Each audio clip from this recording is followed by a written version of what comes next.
বন্ধুরা, আশা করি সবাই ভালোই আছেন।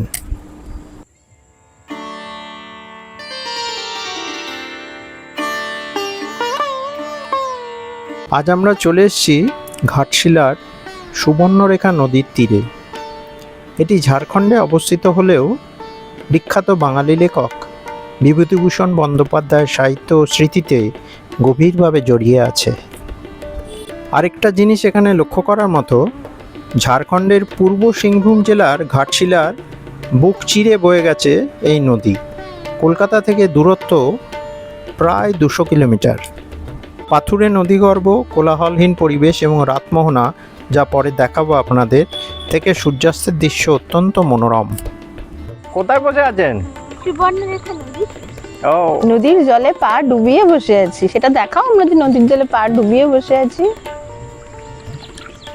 এই যে আমাদের চটি, আর এই যে চারপাশ, আর এই যে আমাদের পা।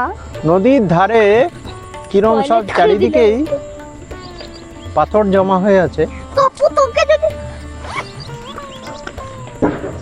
অসম্ভব সুন্দর দেখুন। আর এই পাশ দিয়ে সুবর্ণরেখা নদী বয়ে চলেছে, দেখতে পাচ্ছেন, অদ্ভুত সুন্দর। আমরা এই শেষ বিকেলে এখানে বসে আছি, এত ভালো লাগছে। বকগুলো বাড়ি ফিরে যাচ্ছে, বকগুলো বাড়ি ফিরে যাচ্ছে। তারা আছে, নয়তো এখানেই অন্তত 4-5 ঘন্টা চুপচাপ বসে থাকা যায়। নিজের পা এই যে, এইবারে ভিজকুলের পা নাড়াও, এইবারে মহারানীর পা জিন্স পরে তো, ও মা, এ তো কাতলা মাছের মতো ফিনগুলো ইয়ে করছে। আমার পায়ে যে মাছের পেডিকিউর করে এসেছি, ওই জন্য পায়ে মাছের এফেক্ট থেকে গেছে। আচ্ছা, কিছু কিছু মাছের পাখনার মতো কুচকুচ কুচকুচ করে, কিছু কিছু মাছের মধ্যে হুড়োহুড়ি পড়ে যাচ্ছিল যে কে আগে এসে আমাকে পেডিকিউর করে দিয়ে যাবে। So cute. তাহলে পায়ের ময়লাগুলো এত টেস্টি ছিল? আমি জানি না, আমি কোনোদিন টেস্ট করিনি। ও, কিন্তু ওদের খুব পছন্দ। সব বাহ, বকগুলোকে দেখ, পড়ে যাচ্ছিস তুই। আমরা তো পড়ছি না রে। হ্যাঁ, কি বলছিলে? মাছগুলো হুড়োহুড়ি পড়ে যাচ্ছিল। হ্যাঁ, যে কে আগে এসে, একটা মাছ তো একবার এই পায়ে এলো, আবার ওই পায়ে গেল। মানে কোন পায়ের টেস্ট বেশি? ওরা মানে একটা কাইন্ড অফ ব্যাকটেরিয়া থাকে না, বা ডেড সেলস গুলো, ওগুলো ওদের মানে পায়ে সবসময় তো আমাদের স্কিনের যে ডেড সেলস গুলো আছে, সেইগুলোকে ওরা খায় মনে হয়। ও, এইগুলো অ্যাকচুয়ালি কিন্তু চার্জেবল। মানে কিছু কিছু স্পা থাকে যেখানে তুমি চার্জটা তাহলে ওই ভালোবাসা দিয়ে ফলসের পাশে রেখে আসতে পারতে। ভালোবাসা দিয়েছি। ও, শুধু হ্যাঁ, ভালোবাসা? বুক ভরা ভালোবাসা। জয় মা। চারপাশে এরকম পাহাড়, আর এই যে দেখছেন সিঁড়িটা পাথর, সরি, চারপাশে পাথর। আর এই যে দেখছেন সিঁড়িটা, এই দিক দিয়ে, এই যে এই দিক দিয়ে নেমে পাথর লাপিয়ে লাপিয়ে লাপিয়ে লাপিয়ে পাথরে আমরা এখানে এসেছি। সুবর্ণরেখা নদীর তীরের প্রাকৃতিক সৌন্দর্য ভাষায় বর্ণনা করা খুবই কঠিন। আমরা যখন গেছিলাম সূর্যাস্তের সময়, তখন একরকম রূপ ছিল, আবার সকালবেলায় অন্যরকম রূপ। মানে নিজের চোখে যদি না দেখা যায় তাহলে কিন্তু বোঝা ভারী দুষ্কর। এইখানে তো পাথরগুলো আছে, কিন্তু দূর দিয়ে অ্যাকচুয়ালি নদীটা ফ্লো করছে, কিন্তু ওইদিকে আবার ওপরে একটা ব্রিজের মতো করা আছে, এই যে দেখতে পাচ্ছেন, ব্রিজের মতো। আর এইখানে এই পাথরগুলো এসে জমা করেছে, কি অদ্ভুত। এই যে রিমি উঠে আসছে।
ঝাড়খণ্ডের ঘাটশিলা ও জাদুঘোড়ার মাঝে পাহাড়ি উপত্যকায় অবস্থিত মা রঙ্কিনী দেবী মন্দির একটি অত্যন্ত জাগ্রত ও জনপ্রিয় কালীপীঠ। 1950 সালের কাছাকাছি বর্তমান মন্দিরটি গড়ে ওঠে। এখানে দেবীকে দেবী কালীর জীবন্ত শিলারূপ ও ধলধুম অঞ্চলের রক্ষাকর্ত্রী হিসেবে পুজো করা হয়। বিখ্যাত কথাসাহিত্যিক বিভূতিভূষণ বন্দ্যোপাধ্যায়ের লেখায় এই মন্দিরের রোমাঞ্চকর উল্লেখ পাওয়া যায়।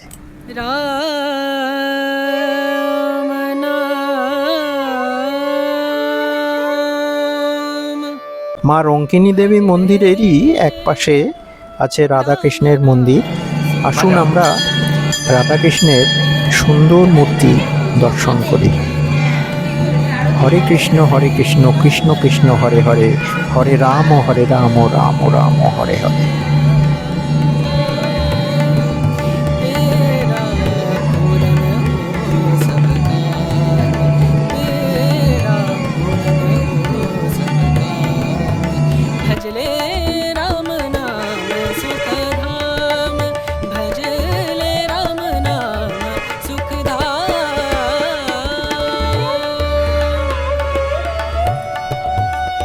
মা রঙ্কিনী দেবী মন্দির থেকে আমাদের পরের গন্তব্য ছিল বিখ্যাত সূর্য মন্দির। সূর্য মন্দিরটির লোকেশন অনেকটা ভেতরের দিকে ছিল, সন্দেহ হয়ে আসছিল এই যে ঝাড়খণ্ডের রাস্তাঘাট সন্ধ্যেবেলায়, আমরা তাই তাড়াতাড়ি রওনা দিলাম।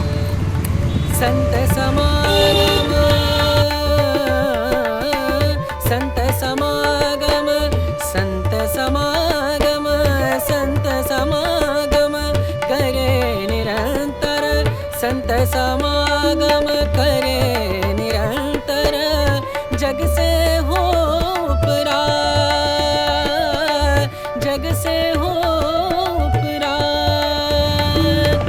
ब्रह्मानंद परम पद पावे। ঝাড়খণ্ডের ঘাটশিলার গোপালপুরে সুবর্ণরেখা নদীর তীরে একটি শান্ত পরিবেশে অবস্থিত বিখ্যাত সূর্য মন্দির। 7টি ঘোড়ায় টানা বিশাল রথের আকারে তৈরি এই মার্বেলের মন্দিরটি সূর্যদেবকে উৎসর্গ করা হয়েছে। এখানকার প্রাকৃতিক সৌন্দর্য, নদী থেকে সূর্যাস্তের দৃশ্য দারুণ। আমরা সন্ধ্যেবেলায় গেছিলাম, কিন্তু আপনাদের অনুরোধ করব অবশ্যই সকালবেলা যেতে, কারণ এর পাশ দিয়েই নদী বয়ে গেছে এবং সূর্যাস্ত এবং সূর্যোদয়ের সময় সেই প্রাকৃতিক দৃশ্য কিন্তু অবশ্যই আপনাদের মুগ্ধ করবে। এই হচ্ছে নদীর ঘাটে যাওয়ার পথ। এবারে বলি এই বিখ্যাত সূর্য মন্দিরে যাবেন কিভাবে। ঘাটশিলা রেলওয়ে স্টেশন থেকে মাত্র 1.5 কিলোমিটার দূরে সুবর্ণরেখা নদীর পাড়ে অবস্থিত। মন্দিরে 7টি ঘোড়া বিশাল রথের আদলে তৈরি, যা দেখতে অত্যন্ত মনোরম এবং চারিদিকে লাইট দিয়ে এরম সুন্দরভাবে আলোকিত করা। সন্ধ্যেবেলায় এর কিন্তু অন্যরকম রূপ। আমরা সন্ধ্যেবেলার রূপটি দর্শন করেছিলাম, সকালবেলা এবং সূর্যাস্তের সময় রূপটি দর্শন করতে পারিনি। এখানে বিশেষ করে ছট পুজো এবং মকর সংক্রান্তিতে ভক্তদের প্রচুর ভিড় হয়। শান্ত পরিবেশের কারণে এটি তীর্থক্ষেত্র ছাড়াও একটি সুন্দর পর্যটন ও পিকনিকের স্থান হিসেবে পরিচিত। আমরা পুরীতে কোণার্কের সূর্য মন্দির দেখেছিলাম, তারপরে দেখলাম ঘাটশিলার এই সুন্দর সূর্য মূর্তি এবং সূর্যদেবের মন্দির। এই সেই সূর্যদেব, সকল শক্তির উৎস। সবাই মিলে বলুন ওং জবা কুসুম শঙ্কাসন কাশ্যপেয় মহাদ্যুতিম ধন্তারিং সর্বপাপগ্ন প্রণতহস্মি দিবাকরম। বন্ধুরা, আজ এই পর্যন্তই। আবার দেখা হবে পরবর্তী ভিডিওতে। আর আমার এই ভিডিও আপনাদের কাছে কেমন লাগলো সেটা কিন্তু অবশ্যই কমেন্ট বক্সে কমেন্ট করে জানাবেন। ভালো লাগলে চ্যানেলটিকে সাবস্ক্রাইব করবেন এবং বরাবরের মতো আমাদের সঙ্গে থাকবেন। নমস্কার।